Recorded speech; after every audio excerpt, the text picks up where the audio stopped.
मिश्रा जी आपको संबोधित करेंगे। बगल में दिल्ली प्रदेश भारतीय जनता पार्टी के प्रवक्ता माननीय हरीश खुराना जी हैं। मेरा विनम्र निवेदन है माननीय संबित जी से कि आपको संबोधित करें। धन्यवाद संजय जी, धन्यवाद हरीश खुराना जी, और आप सब यहाँ उपस्थित हैं उसके लिए आपका अभिनंदन और शुभकामनाएं। The drama begins yet again. The drama continues. ये कहना अतिशयोक्ति नहीं होगा। जिस प्रकार से अरविंद केजरीवाल और आम आदमी पार्टी की नौटंकी चल रही है वो पूरा हिंदुस्तान देख रहा है।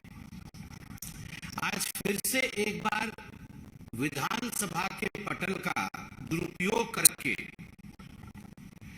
जिस प्रकार से अरविंद केजरीवाल जी ने वहां कुर्चित राजनीति की, अपना प्रचार किया, अपना प्रसार किया, अनर्गल प्रवचन किया और झूठ झूठ और झूठ हम सबके सामने परोसा, वो हम सबने आज देखा है।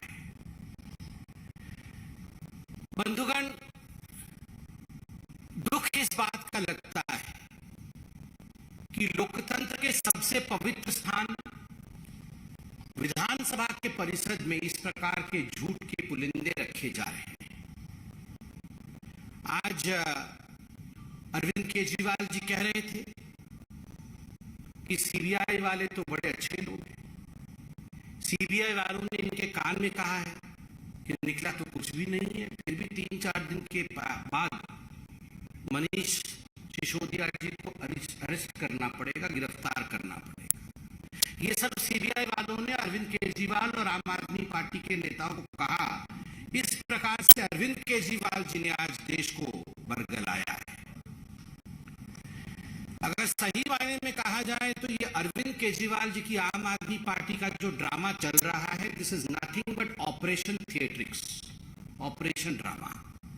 और याद करिए, हर बड़े भ्रष्टाचारी नेता के गिरफ्तारी से पहले इसी प्रकार का ऑपरेशन ड्रामा चलता है।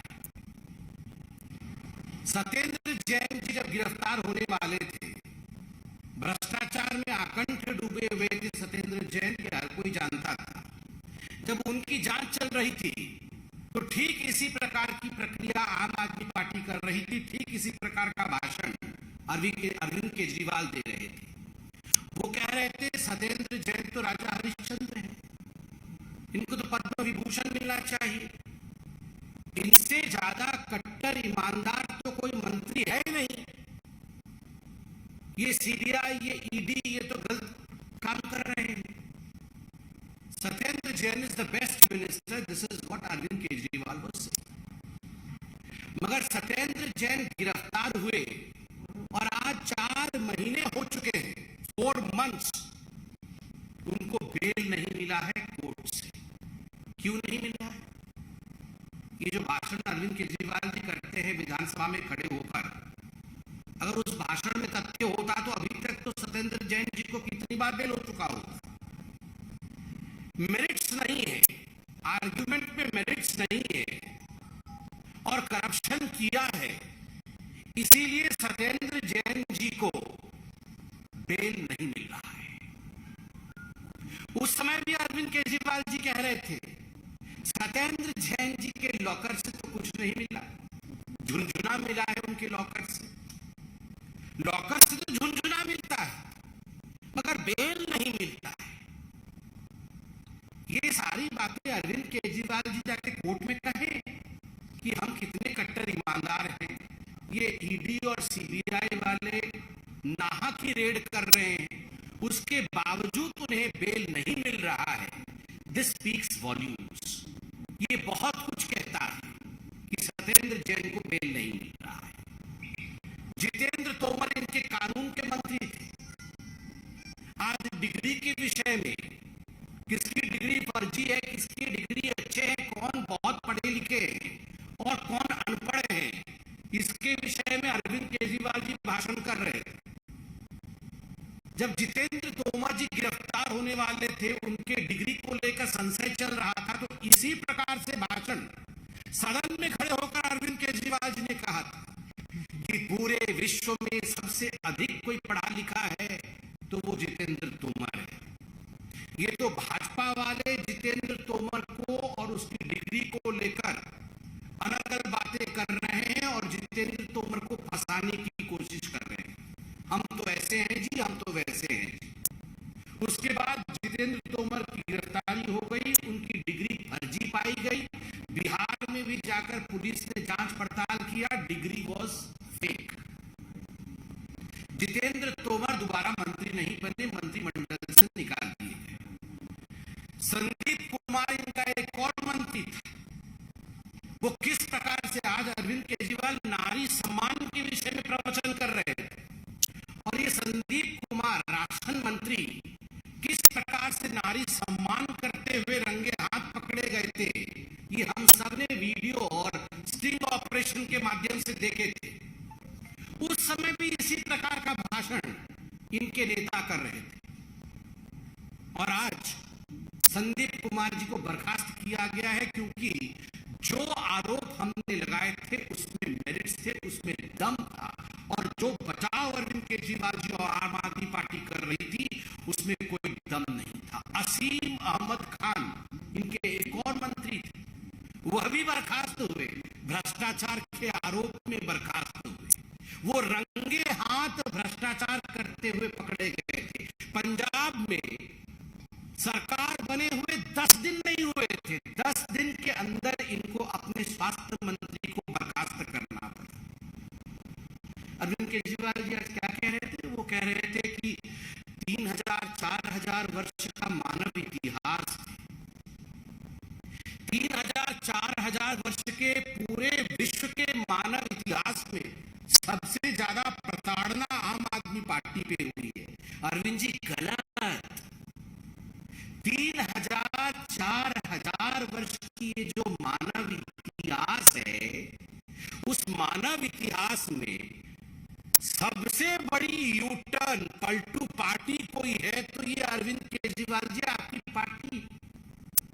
कट्टर ईमानदार पार्टी बनेंगे ये कह के निकलने वाले चंद हफ्तों के अंदर किस प्रकार से कट्टर भ्रष्टाचारी बन गए, इसका अगर जीता जागता उदाहरण पूरे विश्व के 3-4 हजार वर्षों के मानव इतिहास में देखना है तो वो अरविंद केजरीवाल जी की आम आदमी पार्टी है।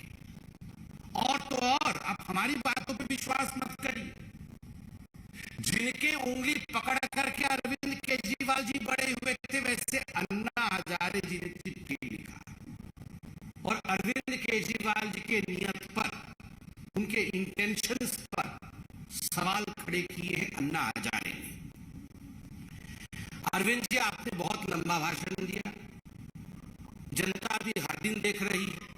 पीसी, काउंटर पीसी, प्रेस वार्ता, काउंटर प्रेस वार्ता, हम बहुत कुछ बोलते हैं, आप बहुत कुछ बोलते हैं, मगर जो हम प्रश्न पूछ रहे हैं उसका उत्तर आप नहीं देते।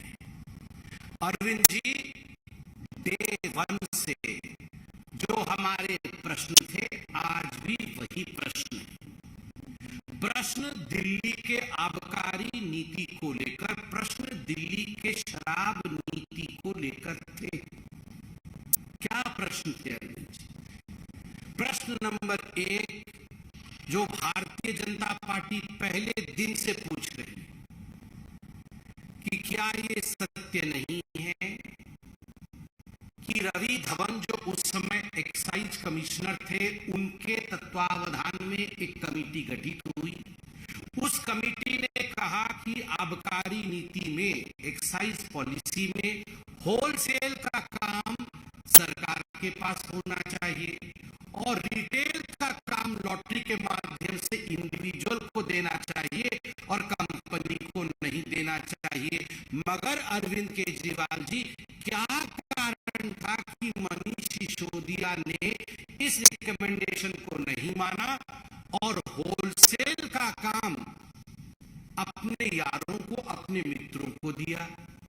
और क्या कारण था कि रिटेल का काम बड़ी बड़ी कंपनियों को दिया ताकि कार्टेल बन सके। हम तो स्पष्ट रूप से कहते हैं, सीना ठोक के कहते हैं, मोटा माल मिला, रिश्वत खाया और इस कारण से अपने मित्रों को फायदा पहुंचाया। उत्तर दे दीजिए आप। दूसरा बड़ा स्पष्ट प्रश्न है, क्या यह एक्साइज पॉलिसी में कानून नहीं है कि जो मैन्युफैक्चरर होगा, जो उत्पादक होगा, उसको रिटेल के बिजनेस में जाना ही नहीं है, उसको रिटेल का ठेका आप नहीं दे सकते हैं, मगर इसके बावजूद आपने ठेकेदारों को चुना गलत तरीके से और जो मैन्युफैक्चरर्स थे उनसे मोटा कमीशन खा के आपने उनको रिटेलर भी बनाया, अर्थात उनको रिटेल का काम भी दिया। और तो और मैं जो चिट्ठियां आज दिखाता हूं, ये चिट्ठियां कोई आज की चिट्ठी नहीं है, ये दोनों चिट्ठी विगत वर्ष की हैं, 2021 के अक्टूबर नवंबर महीने की, जिस समय ये सारे की सारी policy was taking a shape, जिस समय ये पॉलिसी आप फ्लोट कर रहे थे और टेंडर इनवाइट किए गए थे, टेंडर डाले गए थे, उस समय की ये चिट्ठी क्या है? अरविंद जी, ये चिट्ठी कंप्लेंट्स है। किसके कंप्लेंट है? लोगों ने कंप्लेंट किया, एक्साइज विभाग को कंप्लेंट किया कि फलानी फलानी कंपनी ब्लैक लिस्टेड है, इनको ठेका नहीं मिलना चाहिए। नाम लिखा गया है, ये चिट्ठी 25/10/2021 की है और इसमें स्पष्ट रूप से Indo spirit beverage private limited का नाम है और उनका जो रिटेल बॉडी है MS खाओ गली रेस्टोरेंट प्राइवेट लिमिटेड का नाम है। चिट्ठी बड़ी है, आपके लिए मैं पब्लिक डोमेन में से डाल दूंगा, आप अध्ययन कर लीजिएगा अरविंद जी। मगर मोटा मोटी इस चिट्ठी में एक्साइज विभाग ने उत्तर मांगा है कि ये बेनियम काम आपकी सरकार क्यों कर रही है, इस बेनियम काम को बंद करना चाहिए। आप इन ब्लैकलिस्टेड कंपनी को ठेका कैसे दे रहे हैं? इसमें भी एक एनरिच कंपनी नामक कंपनी, उसमें भी बड़े स्पष्ट रूप से लिखा गया है कि किस प्रकार से आप बेनियम भाव से, बेनियम रूप से नियमों को ताक में रख के आप उन कंपनियों को ठेका दे रहे हैं जिन कंपनियों को देना नहीं चाहिए। मगर इसके बावजूद केजरीवाल जी, मनीष सिसोदिया जी, हम जानना चाहते हैं आपने नियमों का उल्लंघन क्यों किया, कैसे किया? तीसरा प्रश्न मैं पूछना चाहता हूं, और आज तो दूध का दूध और पानी का पानी होके ही रहेगा। अरविंद जी, हम इधर उधर की बातें नहीं करते हैं। क्या कारण था जो मनीष सिसोदिया ने, जो पहले रिटेलर्स को 2% का कमीशन मिलता था बोतल बेचने पर, 2% का, जो होलसेलर्स को, जो हमारे होलसेलर्स थे उनको पहले 2% उसका जो कमीशन मिलता था, उस कमीशन को बढ़ा करके आपने 12% किया, 12% किया। क्या कारण था उसके पीछे? ये हिसाब तो अब पुराना हो चुका है, मगर फिर भी अब बच्चा बच्चा इस हिसाब को जानता है। मगर फिर भी अरविंद केजरीवाल जी, आप विधानमंडल में इतनी भाषण करते हैं, मैं ये हिसाब जानना चाहता हूं। एक 750 ml की जो बोतल होती है, उसके होलसेल रेट में जो पुरानी नीति है, उस पुरानी नीति में एक बोतल 166 रुपीज का आता है, और जो नई नीति आई उसके अंतर्गत वो 188 रुपए का बिकने लगा। मतलब नई नीति में बोतल का रेट होलसेल में बढ़ गया। सरकार की कमाई पुरानी नीति में वैट और एक्साइज मिला करके सरकार की कमाई पहले 330 रुपए की होती थी, एक बोतल पे 330 रुपए सरकार कमाती थी। और मनीष सिसोदिया जी, जो नई नीति आप लेकर आए उसके अंतर्गत एक 750 ml की बोतल पे सरकार की कमाई मात्र 8 रुपए होती है। पहले 330 रुपए सरकार कमाती थी और अब सरकार मात्र 8 रुपए कमाती। और आइए रिटेलर का फायदा।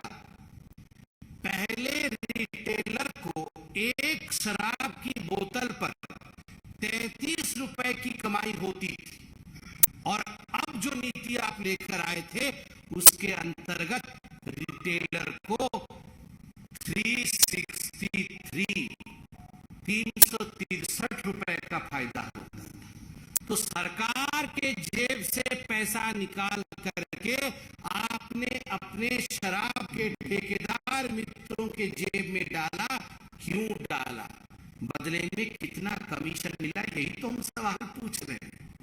बदले में कितना कमीशन मिला, इसका जवाब कौन देगा? उसके बदले में आप विश्व के इतिहास के बारे में बोलने लगते, उसके बदले में आप ये बोलने लगते मानव इतिहास 4000 साल पुराना है।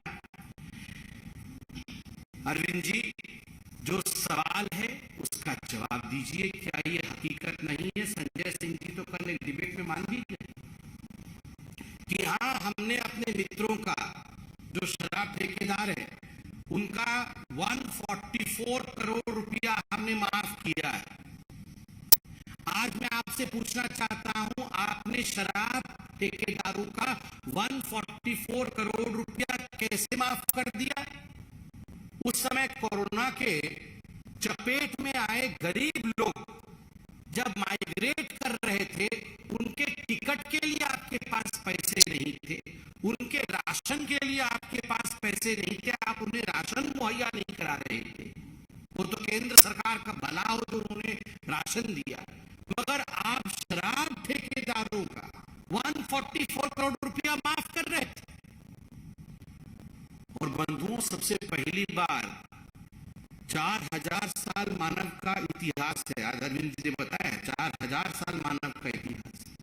4000 साल मानव के इतिहास में पहली बार ऐसा हुआ है, बोतल तो ज्यादा बिके हैं, पैसा कम आया है। पहले जितने बोतल बिकते थे उससे डबल बोतल बिक गए, मगर पैसा आधा आया। ऐसे कैसे हुआ? ये मनुष्य के इतिहास में 4000 साल में अरविंद जी पहली बार हुआ है। इसका जवाब कौन देगा?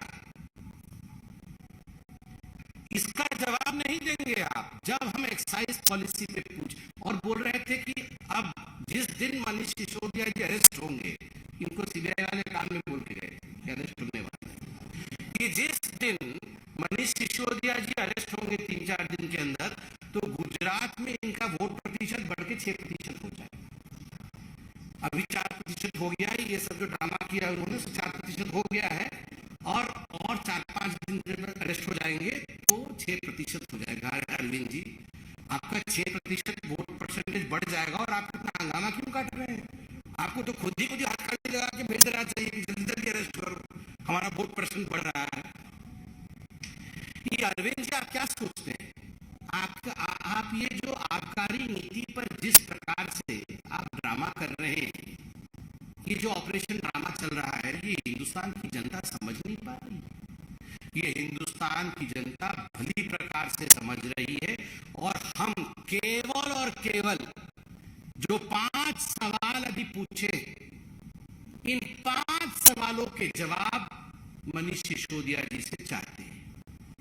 मनीष जी, आप इनका जवाब दे दीजिए। जो 5 सवाल पूछे हैं कि आपने कमीशन के रिकमेंडेशन को ताक पे क्यों रखा, बोतल तो ज्यादा बिक्री हुई, पैसा क्यों कम आया, आपने ब्लैक लिस्टेड कंपनीज को क्यों ठेके दिए, आपने 2% से 12% कमीशन होलसेलर्स का क्यों बढ़ाया, और आपने अपने यारों का 144 करोड़ रुपया क्यों माफ किया। इन 5 प्रश्नों का जवाब दे दीजिए।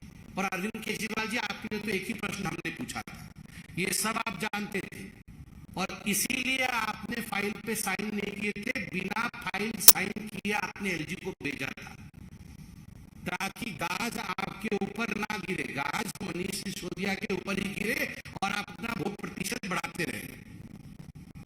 इसलिए मनीष जी को आपने आगे कर दिया, और आपने हस्ताक्षर नहीं किए, क्योंकि आप तो आईआईटी से हैं। आपने बोला, आपको तो पता है कि कौन फंसने वाला है और कौन बचने वाला है। तो ये 6 सवाल हमने पूछे थे, 6 सवालों का आप जवाब दे दीजिए, बाकी इधर उधर की बात आप मत करिए। बहुत बहुत धन्यवाद। कोई प्रश्न हो तो अवश्य पूछिए।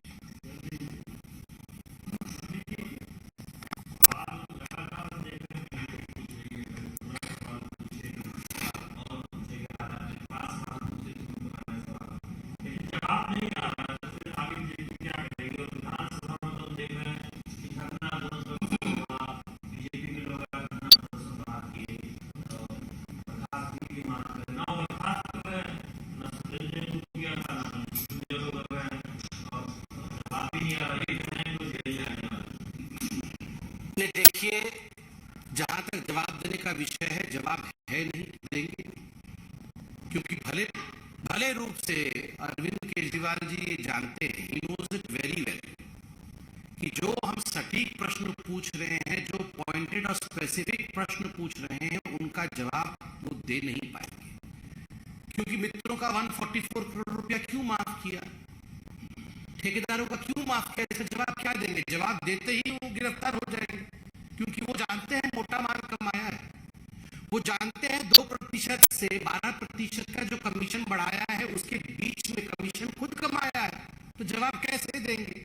वो जानते हैं ब्लैकलिस्टेड कंपनी को मोटा माल लेके, कमीशन लेके उनको टेंडर दिया है, इसका अगर सत्यता में जवाब दे देंगे तो गिरफ्तार हो जाएंगे। वो जानते हैं कि किस प्रकार से कमेटी के रिपोर्ट को नहीं माना है, क्योंकि उससे उनको फायदा नहीं हो रहा था, उससे दिल्ली को फायदा हो रहा था, व्यक्तिगत फायदा मनीष सिसोदिया को नहीं हो रहा था। इसलिए आज व्यक्तिगत फायदे की लड़ाई में अगर वो जवाब दे देंगे तो सब कुछ समाप्त हो जाएगा। इसलिए वो जवाब देंगे नहीं, ये पोल खोलने का काम हम करते रहेंगे। और जनता जनार्दन है साहब, सब जानती है अरविंद केजरीवाल जी, ये वही पार्टी है ना जो पार्टी एक चिट्ठी लेकर आई थी कि ये सारे लोग चोर हैं, ये लालू प्रसाद यादव नंबर 1 पे थे, नंबर 2 पे शीला दीक्षित, नंबर 3 पे शरद पवार, ये सब चोरों की लिस्ट, ऐसे 13 लोगों की लिस्ट जारी की। और आज ये लालू प्रसाद यादव को कैसे बचाया जाए और खुद कैसे बच रहे हैं, आज हम देख रहे हैं। इसके बाद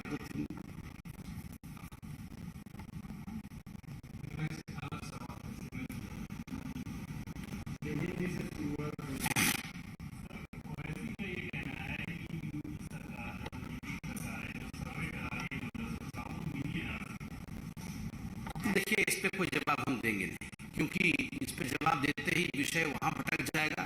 और अरविंद केजरीवाल जी तो बिल्कुल इंतजार कर रहे हैं विषय भटके, और जो एक्साइज पॉलिसी में उन्होंने जबरन और जबरदस्त घोटाला किया है, उससे वो निजात पाए।